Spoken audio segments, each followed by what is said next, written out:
It had flaked away in layers, rather like plaster.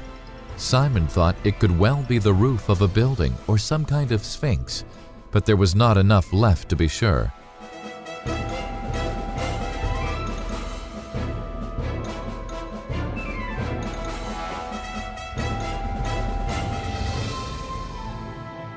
Unlike Gomorrah, which is sheltered by surrounding mountains, these towns would be on the open plain and completely at the mercy of nearly 4,000 years of weather.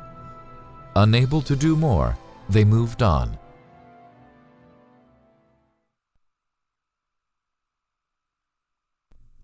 They decided to return to Gomorrah. It was different this time anyway, because the 4x4 would enable them to drive right through the ancient city, and they could watch Peter's face as he saw it for the first time. Einar really enjoyed driving this off-roader.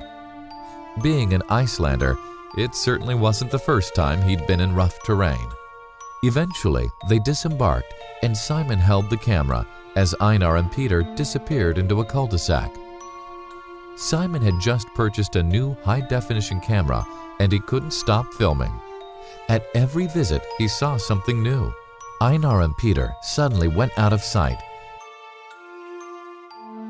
Simon found a new source of brimstone balls, and he filmed with one hand whilst digging them up with the other. They were everywhere. In our previous film, we took these mysterious balls of brimstone to the laboratories to be tested, and we were all amazed with the results.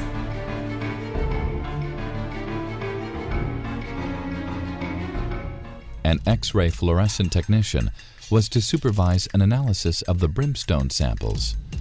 In order to provide a sample good enough for the precision of the X-ray fluorescent spectrometer to read, Andy had to be very thorough in his preparation. In short, Simon's brimstone samples were to be analyzed. Then the same tests would be conducted on sulfur flowers that had been chemically refined by laboratory methods.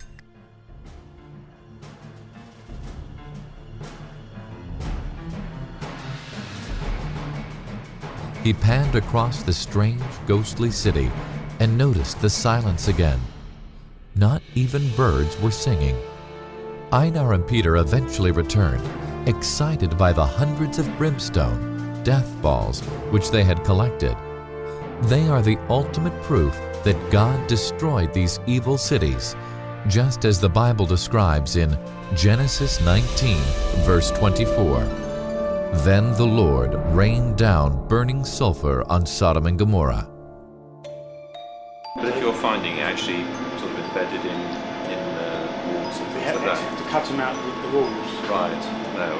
You might have to spend an hour cutting out Right. one out of actual rock where it was just so embedded in the rock that you couldn't actually pull it out.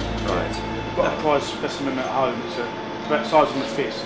Right. And I cut it right out the rock, and I stood in the rock, left it in there, it's come down, Right. and embedded itself. Right. Amazing. No, I haven't seen anything like that. They decided to drive further into the dead city, past the strange shapes and walls.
All at once, the truck came to the end of the road they were on, and Einar suggested they should take a closer look at a building they had visited in the first film.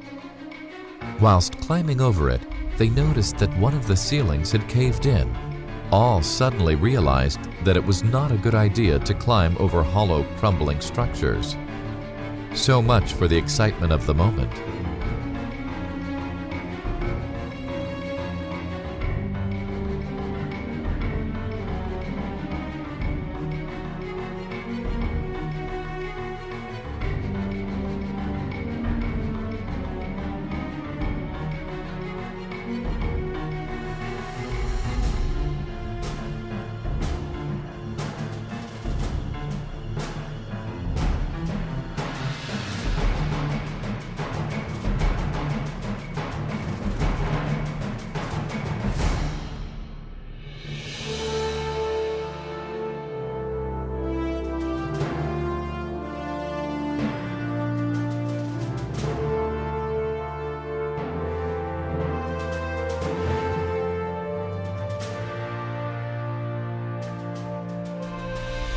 Nearby was a strange-looking building with a pointed roof, surrounded by tons of hard ash. They estimated the height at 50 feet or more, and Peter wanted to climb it. Simon watched his progress and fell to wondering what it had originally looked like.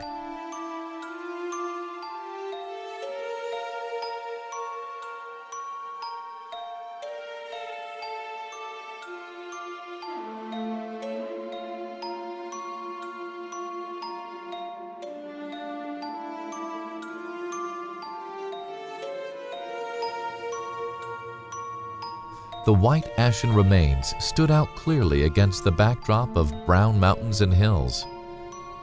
Everyone who has been here has been affected by this strange, silent city, and the mind imagines the people and the things they did to so offend God.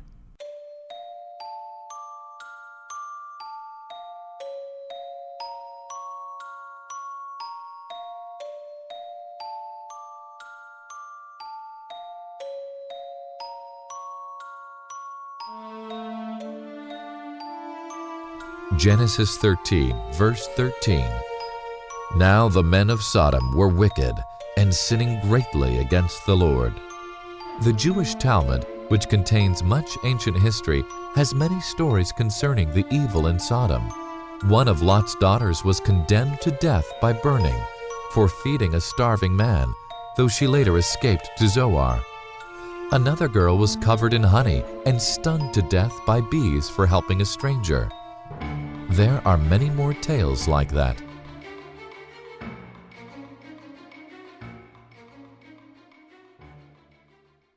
The merry band decided to revisit Sodom. Here is some footage of when we first visited Sodom.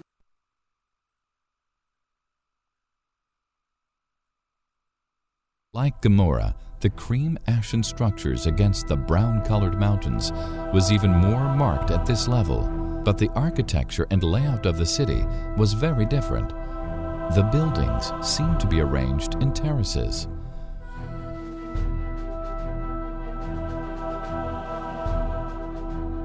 Stream beds and watercourses, pebbles,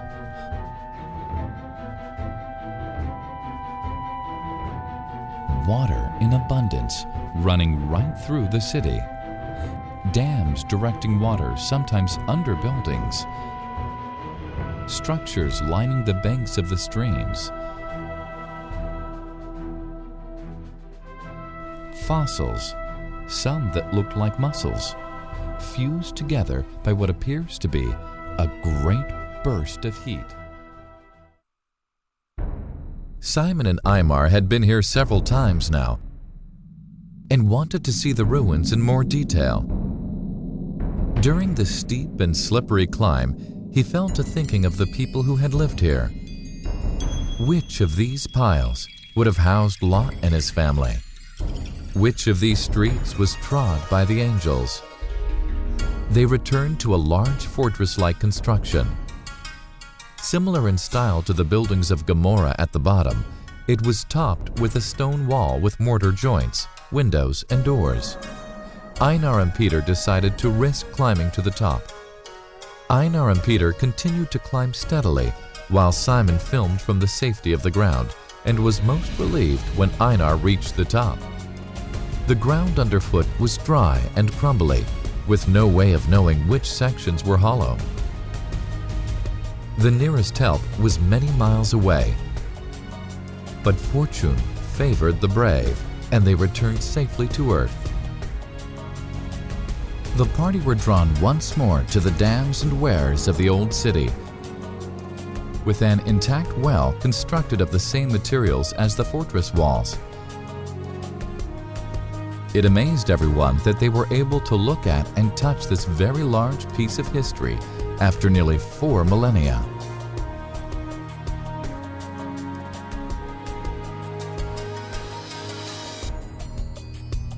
Genesis 13, verse 10. Lot looked up and saw that the whole plain of Jordan was well watered.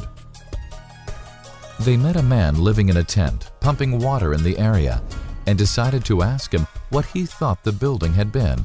He replied that a king had lived here. This is king. Was he speaking of the king of Sodom?